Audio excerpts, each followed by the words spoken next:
560 ആയുള്ളൂ ബാക്കി. ഓ ടാക്സി എന്തായി പോയ കാര്യം എന്തായി? നിങ്ങൾ എന്താന്ന് വെച്ചാ ഒന്ന് തെളിച്ച് പറ, എന്റെ മാനസികാവസ്ഥ ഒന്ന് മനസ്സിലാക്ക്. ടീച്ചറെ 3000 രൂപ കൊടുത്ത് അവസാനം ഞങ്ങൾ അത് ഒതുക്കാൻ ശ്രമിച്ചു. എന്നിട്ട് അവർ സമ്മതിച്ചോ? സമ്മതിച്ചില്ല. ഇവന്റെ മാമാടെ മോന്റെ വാങ്ങി കൊടുത്തു. അവസാനം സമ്മതിപ്പിച്ച്.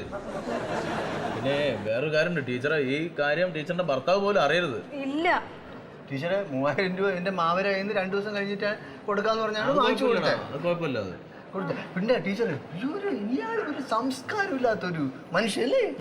സൈറയുടെ കാര്യം, സൈറയ്ക്ക് ഇങ്ങനൊരു പ്രോബ്ലം ഉണ്ടായി. വാപ്പ എന്ന് വിളിച്ച് നമ്മൾ സംസാരിച്ചപ്പോൾ പുള്ളി ഒരു കാട്ടുപോത്തിനെ പോലെ കുത്താൻ പറയുന്നു. ഇനിയാള് വല്ല പ്രശ്നം ഉണ്ടാക്കുവോ? ഇനി അങ്ങനെ പ്രശ്നം ഉണ്ടാക്കും. 3000 രൂപ മാമരെ മോന്റെ കയ്യിൽ നിന്ന് വാങ്ങിച്ചു കൊടുത്തല്ലോ. നമ്മള് കാണുമ്പോഴല്ല ആൾക്കാര് അടുക്കുമ്പോഴേ അറിയാൻ പറ്റൂ. നിങ്ങൾ 3000 രൂപയുടെ കാര്യം ഓർത്ത് ടെൻഷൻ അടിക്കണ്ട. നമുക്ക് ടെൻഷനൊന്നുമില്ല. ഞാൻ വരുന്നു. 5 തയ്ച്ച് ചോദിക്കായിരുന്നല്ലേ. ഐഡി പറഞ്ഞിരിക്കുകയാണ് എനിക്കൊരു ചമ്മലുണ്ടല്ലേ പാവം. നമ്മളിത് എപ്പോഴും ഇങ്ങനെ മാഷന്മാരുടെ അടുത്ത് പൈസ വാങ്ങും. നിങ്ങൾ വാങ്ങിക്കോളാം, ഞാൻ വാങ്ങിച്ചോളാം വിട്ടോ. എന്തായാലും നമുക്ക് കൈമണി നല്ലതാണ് എപ്പോഴും. 3000 രൂപ മാമരെ മോന്റെ കയ്യിൽ കൊടുത്തേക്കും. ഇന്നെ കൊടുക്കാം. ഇതെങ്ങനെ ഇത് കൊണ്ടുകൊടുക്കാൻ ആട്ടോ അടിച്ചു പോകുന്ന ആട്ടോ അടിച്ചു പോകുന്നു. എന്നാ ഇതും കൂടെ ഇരിക്കട്ടെ, നിങ്ങൾ തന്ന ബാലൻസ്. ശരി ഈശ്വരനായിട്ടാ നിങ്ങളെ എന്റെ മുമ്പിൽ എത്തിച്ചത്. ക്ലാസ് ഉണ്ടായിപ്പോ ശരി. നീ കൂടെ വേണം എപ്പോഴും ഇല്ലേ? ഞാൻ ക്യാൻറ്റീനിൽ പോയിട്ടില്ല അണ്ണ. മോനെ നിക്ക് ഈ സാറന്മാരൊക്കെ ഇരിക്കണ മുറിയുണ്ടല്ലോ കോളേജിൽ, അതെവിടാ ഒന്ന് കാണിച്ചു തരും. അത് ഇവിടുന്ന് നേരെ പോയിട്ട് ലെഫ്റ്റ് കയറിയിട്ട് അപ്പുറത്ത് കാണുന്ന ആദ്യത്തെ റൂമാണ് സാറന്മാരൊക്കെ ഇരിക്കുന്ന റൂം. എടേ മമ്മു, സൈറേനെ ബാപ്പ വന്നു. ഞാൻ ബ്ലോക്ക് ചെയ്ത് കൊണ്ടുവരാവോ? ശരി മാമ നമസ്കാരം. നമസ്കാരം. സൈറേനെ ബാപ്പയല്ലേ? അതെ. എന്ത് വന്നേ പതിവില്ലാതെ? മോളുടെ പഠിപ്പൊക്കെ ഒന്ന് അറിയാൻ വേണ്ടി നമ്മൾ വന്നതാണ്. അയ്യോ, അതിന് ഇന്ന് തന്നെ വന്നല്ലേ? എന്താ കുഴപ്പം? ഇന്ന് നമ്മുടെ സാർമാരുടെ ഒരു മീറ്റിംഗ് നടന്നുകൊണ്ടിരിക്കുകയാണ്. അത് കുഴപ്പമില്ല, അത് തീരുമ്പോ കാണാമല്ലോ. അയ്യോ, അത് ഇപ്പോഴൊന്നും തീരൂല, 6-7 മണിയാവും. ശരി, അത് കുഴപ്പമില്ല, തീരുമ്പോ കണ്ടിട്ട് പോന്നോളൂ. അപ്പൊ കണ്ടിട്ടേ പോകുന്നുള്ളല്ലേ മാമൻ? അല്ലേ, കാണേണ്ട ആവശ്യമുണ്ട് മോനെ. തന്നെ? അപ്പൊ ഒരു കാര്യം ചെയ്യണം, നമ്മൾ അങ്ങോട്ട് തന്നെ മാമൻ വരണം. ശരി. സൈറേ തന്നെ പഠിക്കും. അതെ. എടാ വേണ്ട, ഇങ്ങോട്ട് കൊണ്ടുവരണ്ട. പറയാ, വിളിക്കാം, ഞാൻ കുറഞ്ഞ് വിളിക്കാം. നില്ലേ, നില്ലേ മോനെ. കമ്മിറ്റി തീരാ ഇനി സമയം എടുക്കുവോ? ഇപ്പൊ തീരൂ. എന്തായി? ഉടനെ കഴിയുന്നു. കമ്മിറ്റി കഴിഞ്ഞാ സാറന്മാരെയാണോ വിളിച്ചത്? ഇല്ല, പിയൂണിനെ വിളിച്ചോ. അല്ല, മക്കൾക്ക് ഇപ്പം ക്ലാസ്സിലൊന്നും കയറണ്ടേ?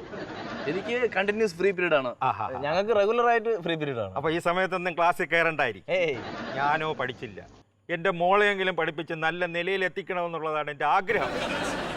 അവള് നന്നായിട്ട് പഠിക്കും. മോനെങ്ങനെ അറിയാം? മോളുടെ ക്ലാസ്സിലാണോ മോൻ പഠിക്കണേ? ഇല്ല, നമ്മുടെ ക്ലാസ് ഇങ്ങനെ അടുത്തടുത്തല്ലേ. പിന്നെ ഇടയ്ക്ക് കാണും, കുട്ടികളൊക്കെ സംസാരിക്കും. ടീച്ചർ എത്ര നേരമായിട്ട് കാത്തിരിക്കുകയാണെന്നറിയോ? എന്താ? ആ സൈറയുടെ വാപ്പ വന്നിട്ടുണ്ട്. ഈശ്വരാ, ടീച്ചർ പേടിക്കണ്ട, ടീച്ചർക്ക് ഭാഗ്യമുണ്ട്. 3000 രൂപ കിട്ടിക്കഴിഞ്ഞപ്പം പുള്ളിയുടെ സ്വഭാവം ആകെ മാറി. പഴയ ദേഷ്യം വെച്ചോണ്ടിരുന്ന ടീച്ചർ പ്രാക്ടിക്കലിന് മാർക്ക് കുറയ്ക്കുമെന്ന് ഞങ്ങൾ അങ്ങ് പറഞ്ഞു. പുള്ളി അത് വിശ്വസിച്ചിരിക്കുക. അതുകൊണ്ട് ടീച്ചറെ സോപ്പിടാൻ വേണ്ടി വന്നത്. അതിന് മാത്സിന് എവിടെയാ പ്രാക്ടിക്കല്? സബില്ലേ, ഫിസിക്സും കെമിസ്ട്രി ഒക്കെ. ആ സാറുമാരെ കൊണ്ട് ടീച്ചർ മാർക്ക് കുറയ്ക്കുകയെന്ന് ഞങ്ങൾ അങ്ങ് പറഞ്ഞു. ഇപ്പൊ ഞാൻ എന്താ ചെയ്യേണ്ടത്? ടീച്ചർ ഒന്നും ചെയ്യണ്ട. ടീച്ചർ പുള്ളി എന്ത് ചോദിച്ചിരുന്നാലും തലയാട്ടി നിന്നാ. സൈറെ കുറിച്ച് അഭിപ്രായം ചോദിച്ചാലോ? നല്ല ഗംഭീര അഭിപ്രായം പറയണം. നല്ല കുട്ടിയാണ്, നന്നായിട്ട് പഠിക്കുമെന്നൊക്കെ. പിന്നെ അപ്പൊ ഈ ഗമ്മ വിടാതെ നിൽക്കണം, പേടിച്ച് കുറച്ച് നിൽക്കരുത്. ടീച്ചർ ചെല്ല്. പോണോ? ചെല്ല് ടീച്ചറെ. നിങ്ങളൊക്കെ അവിടെ ഉണ്ടാവത്തില്ല? ഞങ്ങളൊക്കെ അവിടെ ഉണ്ട്. ബാക്കിയുള്ളവരൊക്കെ എവിടെ? അവിടെ ഉണ്ടെന്ന് ചെല്ല്. വരണേ. കേട്ടാ, അങ്ങനെ 4ാം ക്ലാസ് വന്ന് നിൽക്കുമ്പം ഞാൻ എൻ്റെ പഠിത്തം അങ്ങ് നിർത്തി. അങ്ങനെയാണ് എൻ്റെ മോളെ പഠിപ്പിച്ച് വലിയ നിലയിലാക്കണം എന്നുള്ള ആഗ്രഹം ഉണ്ടായതും തിരക്കി പിടിച്ച് ഈ കോളേജിൽ തന്നെ ഞാൻ അവളെ കൊണ്ട് ചേർത്തത്. നല്ല തീരുമാനമായിരുന്നു. ഇത് ഏത് ടീച്ചറെ കാണേണ്ടത്? അതെ, അവള് 4ാം ക്ലാസ് തൊട്ടേ അവൾക്ക് കണക്കിന് കുറച്ച് ബുദ്ധിമുട്ടൊക്കെയാണ്. കണക്ക് ടീച്ചറെയാണ് എനിക്ക് കാണേണ്ടത്. എന്ത് പറഞ്ഞു? ഇങ്ങോട്ട് അവരിങ്ങോട്ട് വരും.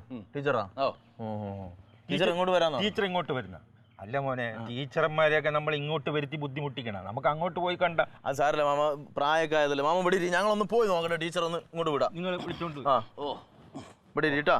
അപ്പൊ ഇനിയും സമയം എടുക്കും, കുറച്ച് സമയം. വാ.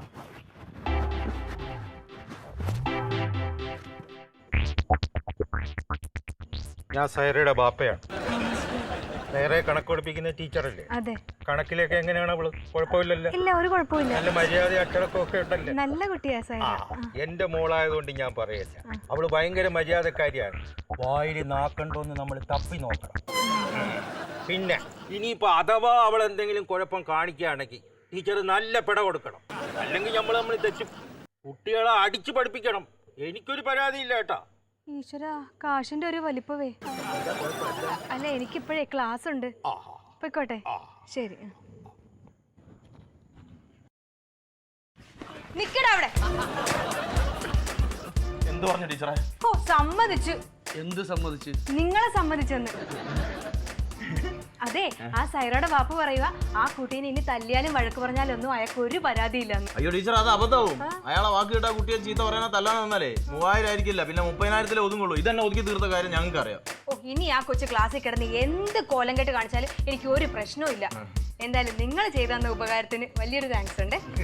ഇടയ്ക്കിടയ്ക്ക് കാണണം. ഇതൊക്കെ ഞങ്ങളുടെ ഒരു കടമയല്ലേ ടീച്ചർ? വല്ലപ്പോഴും വന്ന് വീഴുന്നതാ. കടമയാണോ അത്? കടമയല്ലേ? എന്ത് കടമ? കുടിമയാണ്.